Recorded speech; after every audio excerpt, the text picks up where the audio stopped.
नमस्कार। नववीं सामाजिक विज्ञान की कक्षा में आपका स्वागत है। पिछली कक्षा के अंदर हमने रूस में उथल पुथल का समय 1905 की रूसी क्रांति इस बिंदु का अध्ययन हमने शुरू किया था। कुछ बिंदुओं को हमने इसमें समझने का प्रयास किया था। बाकी इस बिंदु के अंदर कुछ बातें रह गई हैं, उनको आज की कक्षा में समझने का प्रयास करेंगे। तो आइए हम देखते हैं आज की कक्षा में कि रूस के अंदर रूसी क्रांति के समय या उससे पहले ऐसी कौन सी परिस्थितियां थी जिसके कारण से रूस में वह परिस्थिति उथल पुथल की मानी जाती है, जिसके कारण से रूस में काफी परिवर्तन आया। ठीक है, तो आइए हम देखते हैं वो कौन सी बातें हैं। पहला बिंदु है 1904 का साल। रूस में जब 1904 का समय था, रूस की क्रांति हुई थी 1905 में, लेकिन 1904 यानी उससे एक साल पहले का समय, उस समय मजदूरों के लिए बुरा माना जाता था। यानी 1904 का समय मजदूरों के लिए अच्छा नहीं था, क्योंकि जो जरूरी वस्तुएं थी, जो मजदूरों के लिए जीवन यापन के लिए जो जरूरी वस्तुएं थी, उन वस्तुओं की कीमतें बढ़ गई थी। मजदूरों को जो वेतन मिलता था, जो वास्तविक वेतन होना चाहिए जिससे कि मजदूरों की आवश्यकता की पूर्ति हो, वास्तविक वेतन में से 20% की गिरावट यानी उसमें कमी हो गई थी, जिसके कारण से मजदूरों के लिए जीवन यापन की समस्या पैदा हो गई थी, आर्थिक समस्या पैदा हो गई थी। ये 1904 का साल था जब ये समस्या मजदूर वर्ग के अंदर, मजदूर समाज के अंदर ये समस्या पैदा होने लगी।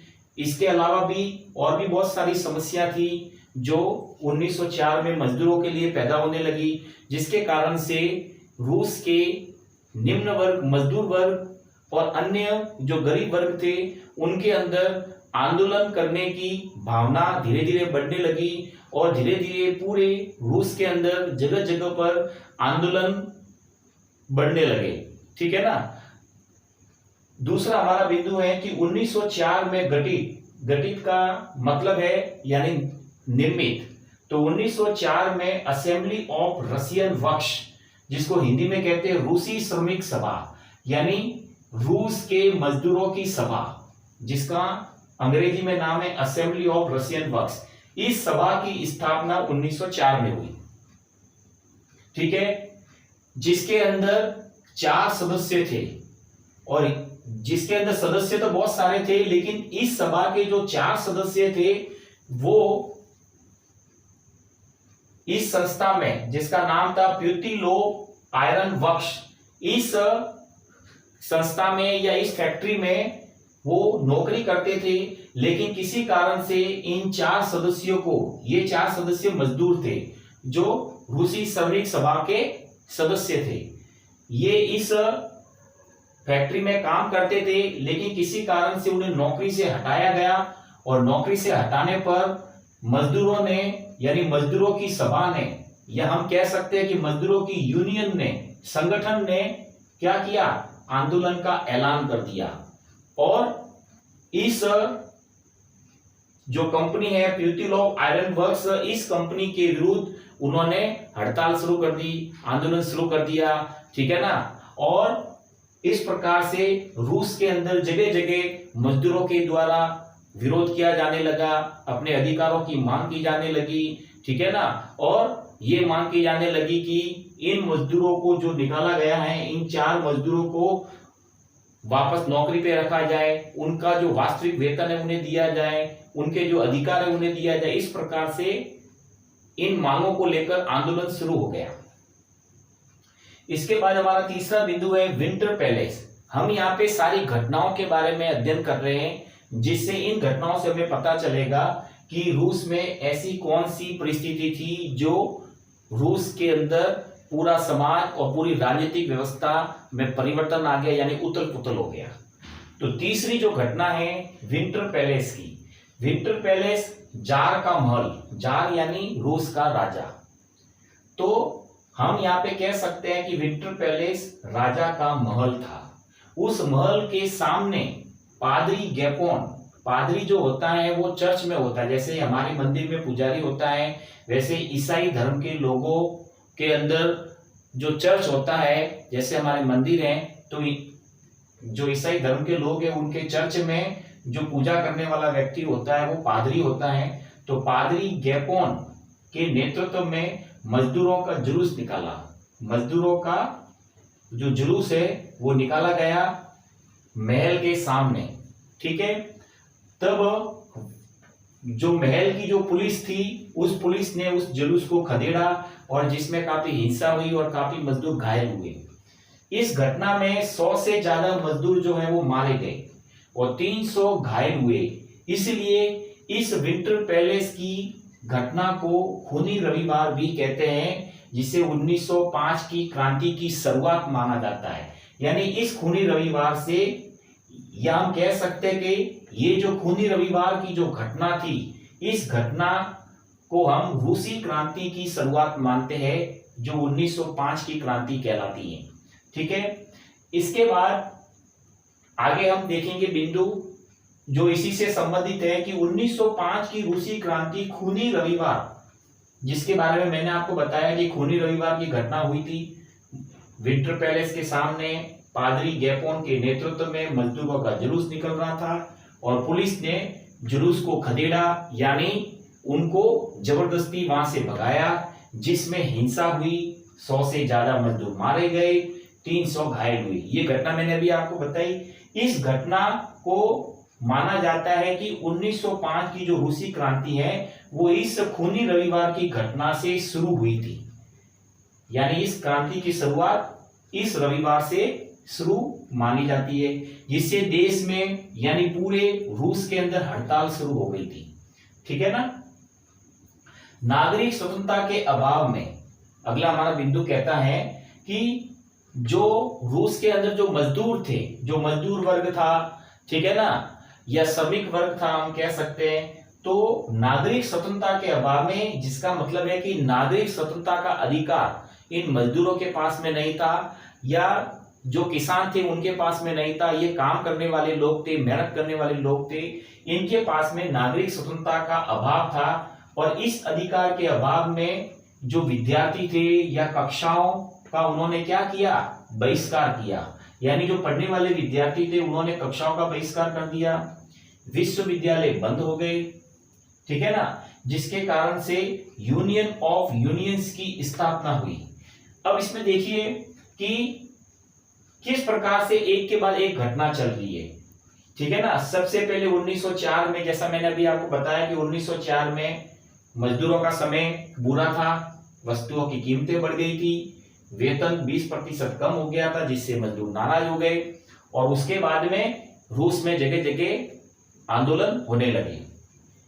1904 में फिर एक असेंबली ऑफ रशियन वर्क्स जो संस्था थी उसका गठन किया गया और इस संस्था का गठन करने के बाद में क्या हुआ, इसके जो 4 सदस्य थे, इन 4 सदस्यों की नौकरी पीटिल ऑफ आयरन वर्क्स में थी, लेकिन किसी कारण से इन्हें नौकरी से निकाल दिया गया, हटा दिया गया, जिसके कारण से मजदूरों की सभा यानी यूनियन, जो सारे मजदूर थे वो नाराज हो गए और मजदूरों ने इस कंपनी के विरुद्ध क्या कर दी, यानी आंदोलन का ऐलान कर दिया।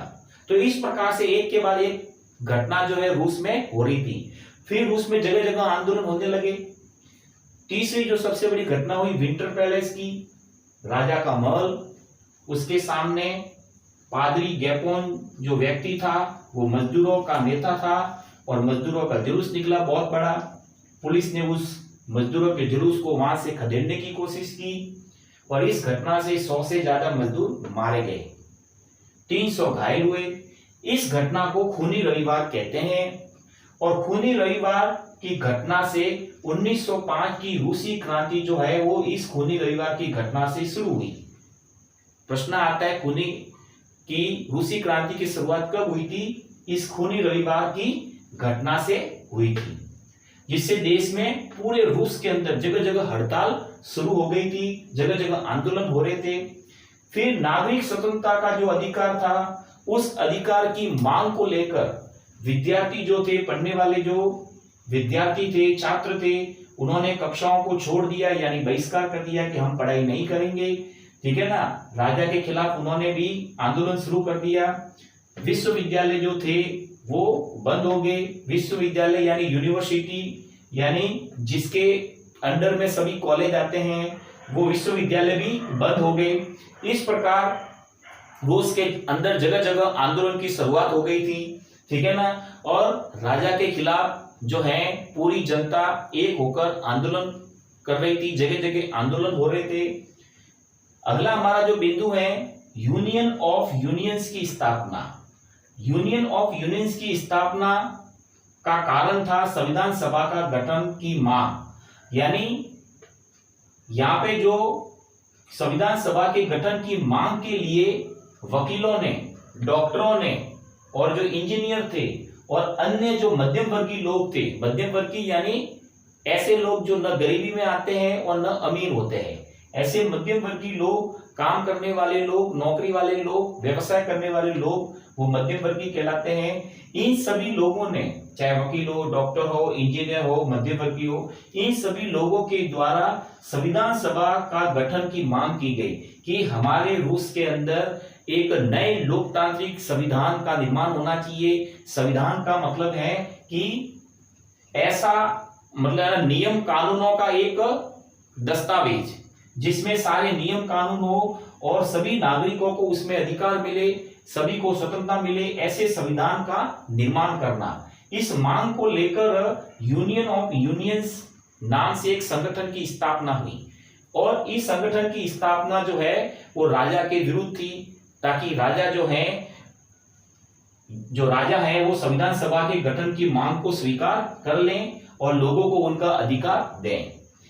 अगला हमारा बिंदु है 1905 की क्रांति के समय। जब 1905 की रूसी क्रांति का समय था, उस समय जार यानी राजा को जार कहते हैं, जो राजा था उसने निर्वाचित संसद का दूसरा नाम है ड्यूमा, यानी रूस के अंदर संसद को ड्यूमा कहते हैं। भारत में संसद होती है, हमारे देश में संसद कहते हैं, रूस में संसद को ड्यूमा कहते हैं। ठीक है ना। तो राजा ने 1905 की क्रांति जब हुई थी तो राजा ने देखा कि धीरे धीरे पूरे देश में विरोध हो रहा है मेरे विरुद्ध, ठीक है ना, और मेरे खिलाफ आंदोलन हो रहा है, लोग नाराज हो रहे हैं। तो राजा ने मजबूरी में यह मान लिया कि एक संसद का निर्माण होगा और उस संसद में जनता के द्वारा चुने हुए प्रतिनिधि होंगे और संसद को रूस में ड्यूमा कहते हैं। और इसके गठन पर राजा ने सहमति दे दी, यानी स्वीकार कर लिया कि संसद का निर्माण किया जाएगा। अब क्या होता है 1905 के बाद, जब 1905 की क्रांति का समय था, उसके बाद वाला समय, ठीक है ना, तो उसके बाद में बहुत सी ट्रेड यूनियनें और कमेटियां जो बंद थी, यानी जो राजा के समय उन्हें गैर कानूनी माना जाता था। यहाँ पे ट्रेड यूनियन का मतलब है यानी व्यापारिक संगठन। इसके अलावा जो सामाजिक संगठन थे या कमेटियां थी, सभा थी, वो सब गैर कानूनी थी, वो सभी काम करने लगी, क्योंकि राजा ने संसद यानी ड्यूमा के गठन पर सहमति दे दी और एक प्रकार से लोकतंत्र की शुरुआत माना जाता है। तो जो संस्थाएं बंद थी वो संस्थाएं भी धीरे धीरे काम करने लगी, ठीक है ना, और ये संस्थाएं लोगों के अधिकारों के लिए काम करने लगी। अगले बिंदु पे देखेंगे कि जार यानी जो राजा है, उस राजा ने पहली ड्यूमा से मतलब है कि जब राजा ने पहली ड्यूमा का गठन किया था, यानी पहली संसद का निर्माण किया था, तो वो केवल 75 दिन चली थी, यानी 75 दिन के अंदर राजा ने उस संसद को भंग कर दिया, क्योंकि संसद को निर्माण करना और उसे भंग करने का अधिकार राजा के पास में था। अभी तक संसद जो है वो शक्तिशाली नहीं थी, राजा शक्तिशाली था। तो राजा ने पहली संसद को 75 दिन के अंदर भंग कर दिया, यानी उसे एक प्रकार से मुलाना कह सकते हैं ना कि जो संसद थी उसे निरस्त कर दिया। उसके बाद में दूसरी संसद का निर्माण हुआ, यानी दूसरी ड्यूमा का निर्माण हुआ, तो उसे भी 3 महीने के अंदर राजा ने बर्खास्त कर दिया, यानी उस संसद को भी भंग कर दिया। इस प्रकार हमको ये देखने को मिलता है कि जो संसद थी, जो ड्यूमा था, वो राजा से शक्तिशाली नहीं था। राजा के पास में सारी शक्तियां थी और राजा की शक्तियों पर कोई अंकुश लगाने वाली ऐसी कोई संसद या ड्यूमा नहीं थी। जबकि लोग चाहते थे कि ऐसी ड्यूमा यानी संसद का निर्माण हो जो राजा की शक्तियों पर अंकुश लगाए, लेकिन राजा नहीं चाहता था कि ऐसी संसद का निर्माण हो जो मेरी शक्तियों पर अंकुश लगाए। इसलिए उसने पहली ड्यूमा को भंग किया, दूसरी ड्यूमा को भंग किया 3 महीने के अंदर। उसके बाद जार यानी राजा ने सत्ता पर कोई अंकुश नहीं चाहता था, यानी वो नहीं चाहता था कि उसके शासन पर, उसकी सत्ता पर अंकुश हो, यानी उसके ऊपर कोई नियंत्रण रखे। राजा चाहता था कि मैं सर्वशक्तिशाली रहूं और सारे निर्णय मैं लूं। इसलिए तीसरी ड्यूमा यानी तीसरी संसद का निर्माण हुआ। लेकिन राजा ने क्या किया, इसमें तीसरी संसद में रूढ़िवादी नेताओं को रखा, यानी जो राजा की बात को मानते थे, जो एक प्रकार से रूढ़िवादी नेता का अर्थ है जो राजा की सत्ता को मानते थे, जो मानते थे कि है ना राजा ही सब कुछ है और राजा का शासन होना चाहिए, राजतंत्र होना चाहिए। ऐसे लोगों को, ऐसी सोच रखने वाले रूढ़िवादी नेताओं को राजा ने तीसरी ड्यूमा का सदस्य बनाया, ठीक है ना। और जो उदारवादी थे, यहाँ पे उदारवादी विचारधारा के लोग जो हमने पिछली कक्षा में समझा था, ऐसे लोग जो लोगों की स्वतंत्रता की बात करते थे, लोगों के अधिकारों की बात करते थे, राजा के शासन को स्वीकार नहीं करते थे, ऐसे उदारवादी विचारधारा के लोग। और क्रांतिकारी जो लोगों के अधिकारों और स्वतंत्रता की लड़ाई लड़ना चाहते थे, आर्थिक स्वतंत्रता को प्राप्त करना चाहते थे, जिसके लिए वो हिंसा करना भी स्वीकार करते थे। ऐसे क्रांतिकारियों को, जो लोगों के अधिकार और स्वतंत्रता के लिए संघर्ष कर रहे थे, ऐसे लोगों को तीसरी ड्यूमा का सदस्य नहीं बनने दिया। किसने? राजा ने। इसलिए राजा ने किसको सदस्य बनाया? रूढ़िवादी नेताओं को, क्योंकि वास्तव में संसद का सदस्य बनाने की शक्ति राजा के पास में थी, क्योंकि जो संसद थी, जो ड्यूमा था, वो राजा से शक्तिशाली नहीं था। तो इस प्रकार हमको यह समझ में आता है कि जो हमारा ये बिंदु है, इससे ये प्रतीत होता है कि किस प्रकार रूस के अंदर एक के बाद में एक घटनाएं जो धीरे धीरे हो रही थी, जिसके कारण से रूस में जो सामाजिक और राजनीतिक जो परिस्थितियां थी वो काफी परिवर्तित हो रही थी, यानी एक प्रकार से उथल पुथल का समय था। इसके बाद की जो बातें हैं वो हम अगली कक्षा में देखेंगे। धन्यवाद।